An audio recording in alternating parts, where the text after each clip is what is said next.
Overlap the two membranes by at least 10 centimeters. Mark 1.5 centimeters outside the overlap. You can use your finger as a reference.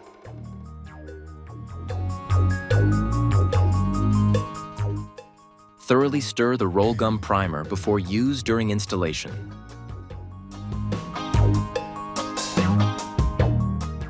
Spread the primer with a flat brush extending beyond the marks. Apply in parallel on both surfaces.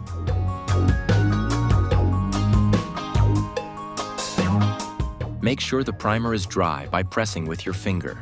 No threads should form when lifting your finger. Position the Rollgum tape strip by using the guide marks to ensure proper alignment.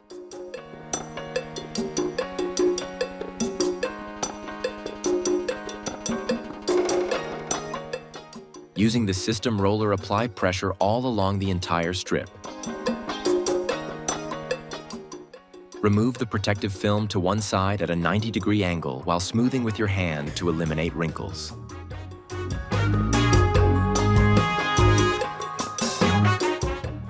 Apply pressure with the system roller both across and along the overlap.